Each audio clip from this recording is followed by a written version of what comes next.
Good afternoon. I'm Maurice Jenkins, giving a report for Kimberly Brown. With me, I have a lovely professor who's actually a graduate from TSU.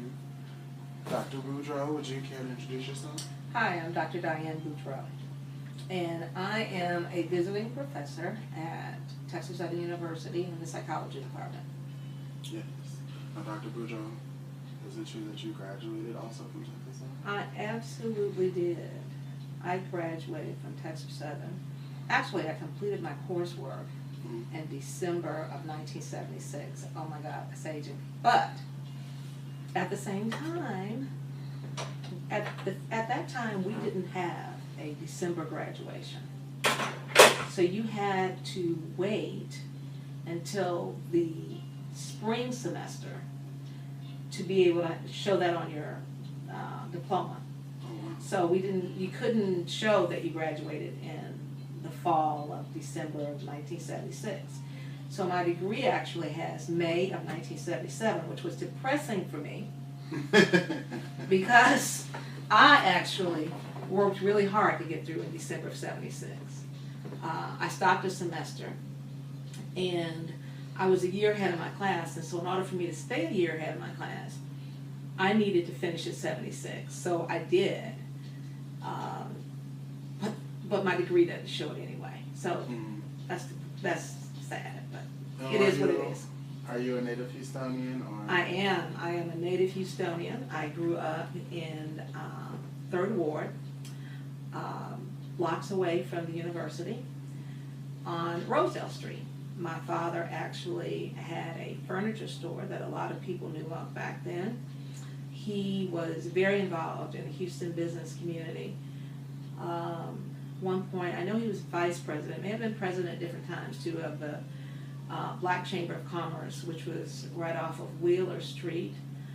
There were very few, I think there were actually 2 furniture stores that were black owned in the city.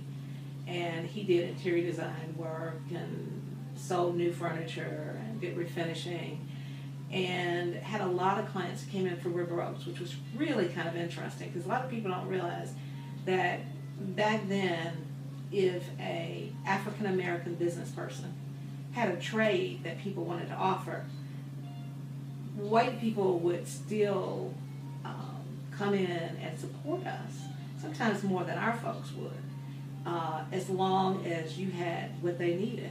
So it was interesting growing up, being able to be exposed to different races very early on, and going to Catholic school across from my parents and going to St. Mary's. And so there we had nothing but white nuns. And so as a kid, I think that added a certain interest and flavor to us because it allowed myself and my siblings and other people I grew up with to have that exposure early on, to not ever feel intimidated by being different. And so our parents pushed that. My mom taught school for 30 plus years. My mother went to Prairie View and for her bachelor's degree, and she went to Texas Southern for her master's degree. I was 3 years old when my mom received her master's degree from TSU. And so I was 3 on my father's lap watching my mother walk across the stage at TSU.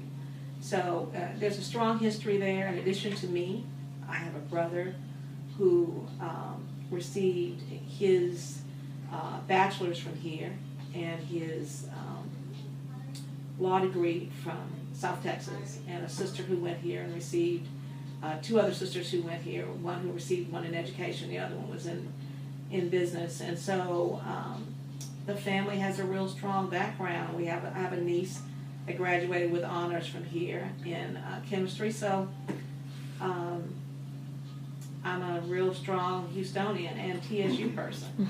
So do you think that your mother getting her master's is one of the things that propelled your family, your siblings, to come here to get y'all's degree? That was a big piece of it, yes. My mom and my dad, even though my dad had an associate's in fashion design, and even though my father did not receive a bachelor's, I think he was harder on us than my mother in some ways. My mother expected it. It was just expected. It was, this is what you're doing. Right. You're receiving a degree. My father, on the other hand, we were petrified growing up because he absolutely insisted that we do really well. And I think that was because he also saw how hard it was to be a business person or to make it as an African American individual in this country without an education. So I have an older sister I had an older sister from my dad's first marriage who went to U of H for her first degree, and then Boston U, and then Columbia U with her PhD. And so, you know, education was always something that was really big. From the time that I was little, I never expected that I wouldn't have advanced degrees. And from the time that I was 12, I knew that I wanted to have a doctorate. I thought it was going to be a medical degree, but at first. But yeah, from the time I was 12, I knew I'd have an advanced degree. Okay. What made you decide to pursue your master's at other institutions, since you'd already got your undergrad here? I decided, number one, I was living in, at the time that I decided to go back to get a graduate degree, I'd always wanted to do it. But one of the things that I will tell a student is if you can continue to keep going after you get your bachelor's degree, is to keep going. And to keep going after that if you want a doctorate. It is so much harder, in my opinion, to stop and to start making money and then go back. Because then you're busier, and the more responsibilities you take on, the harder it is to be able to go back and to be without that money and be a broke student all over again. And so, even though I knew I wanted an advanced degree, what I ended up doing was I ended up working in my field, which ended up being journalism. Long story about that, but ended up being journalism. And I was very blessed from the time I was a junior in college. I had a job at Channel 8. And so I spent almost 20 years in that field. And it just seemed like it was difficult to stop because of my career moves and the progression to go back to school. And I really didn't feel like I knew what I wanted. I knew what I missed, but I didn't know if I really, how to get to what I thought I missed. Mm-hmm. So I started a master's degree in communications in Miami when I was living there. And I met a professor who told me that I could become a psychologist. I told him about my dreams, and I was working on a master's in communications, and I told him how we had to do a paper, and I did one on couples and relationships. And I said, you know, I always wanted to be a psychologist or psychiatrist, and they didn't explain, and blah, blah, blah. And he started to tell me about how I could still be a psychologist. So when I moved to South Carolina, I started to pursue that. And I wanted to come back to Houston and look at programs, and I did, and I was accepted at U of H Clear Lake. And but my ex-husband could not get here. He couldn't find a job in Houston, and they held my slot for 2 years, and he still couldn't find one the second year. So I ended up going, the chair of the psychology department at that time at the University of South Carolina recommended a small liberal arts college in Augusta, Georgia, because of the faculty that they had and their focus on cognitive behavioral therapy. So I went there, and that's sort of how I ended up in that program. And in the process of presenting research and presenting at conferences, I met the people at U of H. Not U of H, Jackson State. And I had no intention of going to Mississippi, no intention of going to Jackson State, none. I really thought I'd come back to Texas. But they had a new program with a focus on clinical psychology and multiculturalism. And I'm very big and very interested in the whole focus of multiculturalism as it relates to psychology. So they encouraged me to apply after seeing me present, and I did. I was a little apprehensive about going to a new school, not a new school, but a new program within the school. And I wasn't sure, frankly, how the PhD would be perceived in a new program and an HBCU, because there were very few HBCUs, and they still are very few HBCUs offering clinical psychology PhDs. But it ended up being one of the best experiences of my life. It was an excellent opportunity. Our program was very new, and we had a lot of outside professors, a lot of outside experiences. And so I think it made me an incredibly well-rounded clinician. And it reinforced my desire to teach. Going to this HBCU? Mm-hmm. Okay, that brings me to my next question. How do you feel that HBCUs have lost their way? Do you feel that they're beneficial? Give me some of your general feelings about HBCUs as a whole. I think HBCUs are incredibly beneficial, not only for our students who are African American, but it has opened the door for Hispanic students and other students to come. Now, that presents another interesting point, because when I was in my PhD program, the majority of the people in my PhD program were Caucasian. And so most people would assume that if you're at an HBCU, that the majority of the people there are going to be African American. Well, that wasn't the case. And so when I first met the students that were in the program, and this professor brought them over, and they were all Caucasian with the exception of one, I was like, oh, well, that's interesting, because I didn't expect that. Now, when you are in an HBCU and you're a Caucasian, you're a minority. And so you also get special funding that would be given to minority students, just like we get funding that's given to us at PWIs. Yes.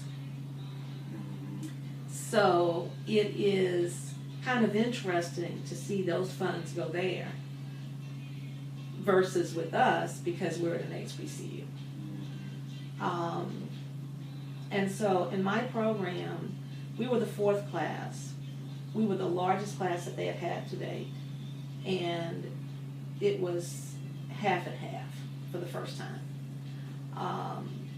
So I do think that HBCUs offers an opportunity for students to come in and to really, and particularly when we had nowhere else to go. But even now with us having options, I think it's important, because I think that there is a certain level of nurturing and support that you get at an HBCU that you may not get somewhere else. In my master's program, there were 22 of us. And of those 22, there were 2 of African descent. Myself and an African female. So there were only 2 of us out of those 22 students. Not a problem for either one of us, because we were strong together sisters who had been exposed to a lot of different things. And I had worked in corporate America and had been the only one for a lot of jobs, so it was okay. But I do think when you are a young person who may have been in a predominantly African American environment, and then you've gone then to a larger 200 classroom place where you are one of a few, is tough. And you're not going to get the same kind of support that you would get at an HBCU. I just don't believe that. I know that there's some people, I'm not saying that you can't get support. But it's harder. But I think it's harder. I agree. And I think it's more nurturing. Now, I do think that when I was going to school and when my mother was going to school, there was this expectation that, you know, this old saying of much is given, much is required when much is given, or something of that range. And that when you're going to school, you're expected to do well. If I brought home a C or a D when I was coming along in school, not that I didn't make it, not that I didn't have struggles in some courses, but it was never. I don't even know that I ever brought home a D. But if I had problems, my dad would look at us and go, "Do you need a tutor? What seems to be the problem?" And my mother was like, "Well, honey, we've got to work with them and practice what, you know, we need. What do you need, darling? Do you need some practice? You know, do you need help?" And but I had very high standards for myself.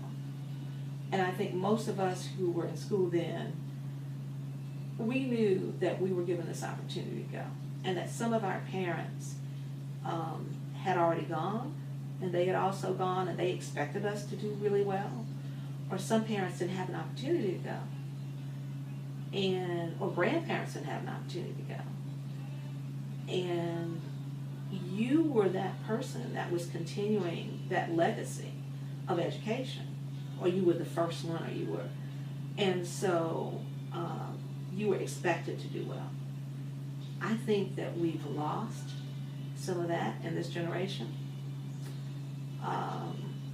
It disappoints me because I think that there's more. I think that there's more coddling.